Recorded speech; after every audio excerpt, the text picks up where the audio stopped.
What up, everybody? My name is Marcus Whitley, and this is Good Behavior. Now, you can find me on all social media at I am Marcus Whitley, and find any of my books, Both Sides of the Street, Choices and Consequences, Greatness Under Pressure, and Battling Demons, all on Amazon. Now, to keep up with the latest episodes, make sure you like and subscribe to the channel.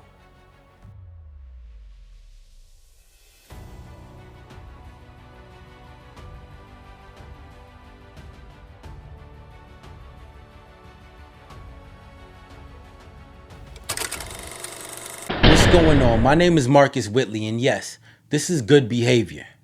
Now, in this episode, I want to talk about how we're setting our kids up to fail. Now, when I say we, I don't mean me personally, I'm speaking in general. So I want you to understand that.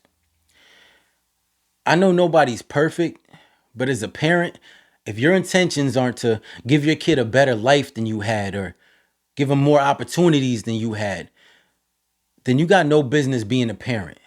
Like straight up, because you're already setting your kids up to fail. Now, it starts at home. I'm saying if you smoking, drinking, or partying around your kids, then what do you think that's teaching them? Kids pick up your habits because they think that's normal. It's something that they see you do all the time, so they think it's okay. I mean, they mimic the way that you talk, the way that you act. So if you carry yourself as being disrespectful, then what do you expect them to be? I mean, it doesn't take a rocket scientist to figure that one out. Kids spend almost every moment with you. So in reality, they are a reflection of you. Like, you have to accept that. Kids don't behave a certain way just because. They learn it from somewhere. Now, this is before school. Is before they meet any friends. The relationships that you have with people is the way that they're going to act around other people.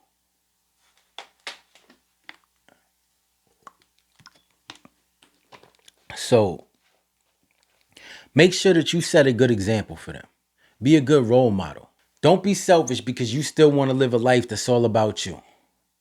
Because the reality is, it's not. You have a responsibility, so that is what your life should revolve around. And then you send them to school. Now, this is where they start to find themselves, mixed with the qualities that you as parents instilled in them. They become more independent. And these teachers are the first real people that you have to trust leaving your kids with. Now, look, I've been doing this for a little while.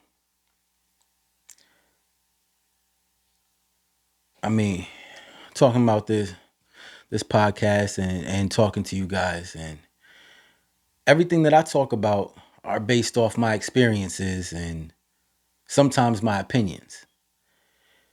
But if I don't know something, I will let you know that I don't know, or I just won't talk about it.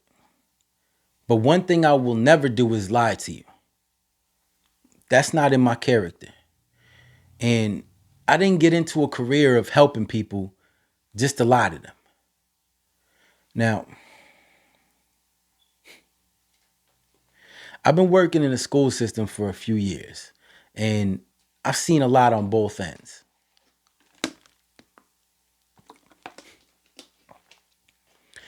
I'm saying there are a lot of good teachers who do care.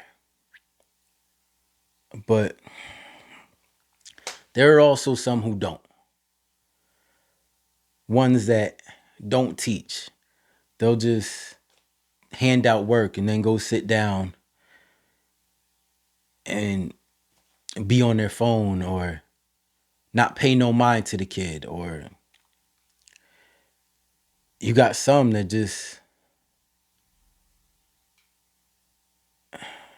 have a little power trip and want to go back and forth with the kids because they feel like they're always right and they don't have to listen to the kids, or they don't have to hear the kids out. And a lot of them, no, not a lot of them, I'm sorry. A few of them will set these kids off purposely. I mean, I done seen it.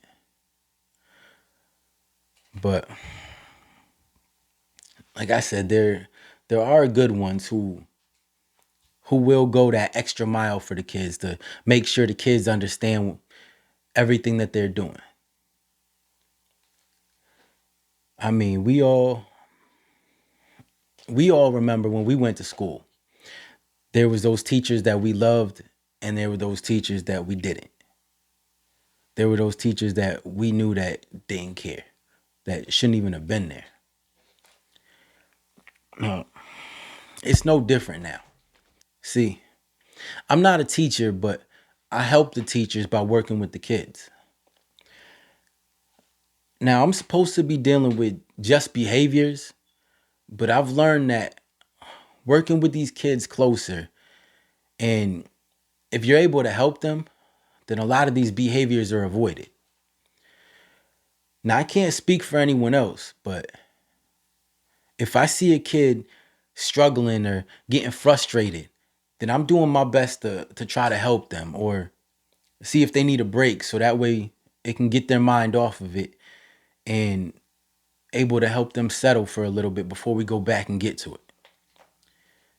The goal for me is to be proactive instead of reactive.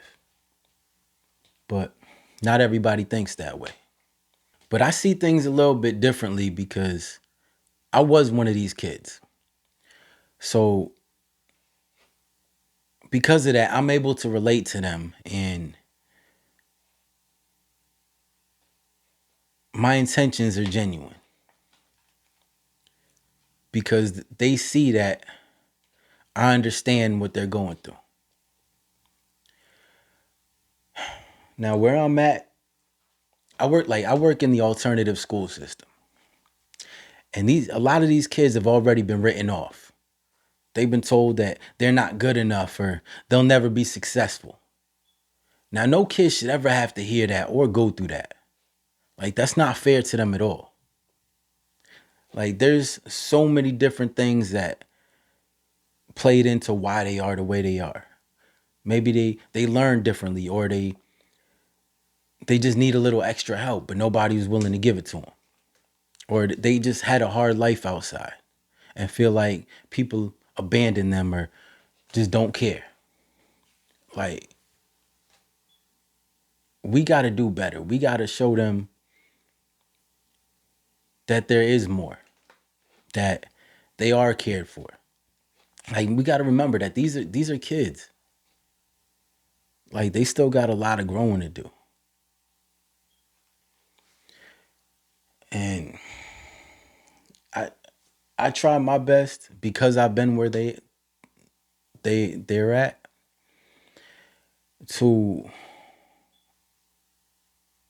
help them learn from my experiences so that way they don't have to go through what I went through. I mean, yeah, I turned out all right, but if I can cut out that whole bad part that I had to go through to get to where I'm at and show them a better way so that they can still get to the same place or better, then that's my goal. That's what I'm here for. But I remember one day at one of the schools that I was working at, right? A few of the higher ups that ran this program called me into a room and sat me down. And they told me that I wasn't qualified to be able to talk to these kids about finding a better path and about different life skills. They told me that I was hired to be academic support and to help regulate dysregulated behaviors. That's all I was supposed to do. And straight up, my jaw dropped. But there was no words. Like I couldn't even. I didn't even know what to say. And even if I did, I don't even think I would have said it because at that point, I realized that they don't care about these kids. They don't care if they're successful or if they fail once they leave school. They just want these kids to be there for the money. And these kids have realized that they don't have to do any work and they still pass because they're just pushing them through. And that's not fair at all. And it always became an issue for me because I would speak up for the kids. And if there was something going on that I didn't like or I didn't think was fair for them or ultimately setting them up to fail because if you just push them along, what's going to happen when they get out? It's crazy and it makes it harder for people like me who really want to help these kids because they see that they can get away with doing nothing. It really is setting them up to fail. But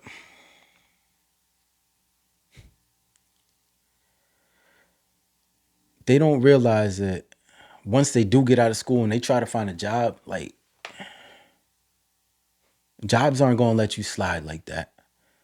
You can't show up whenever you want, do whatever you want, or don't do whatever you don't want to. Like, they'll be real quick to fire you and hire the next person. Like, it's nothing to them. And then now what? You got no job, you got a bad record, nobody's going to want to hire you. How you going to be successful? I mean, you got to think about that. But anyways, I hope this episode was able to wake you up and realize as parents, we got to do more. We have no control over who will be teaching our kids or if our kids will be fortunate enough to have a good mentor in their life. Now, my name is Marcus Whitley, and this is Good Behavior. So until the next episode.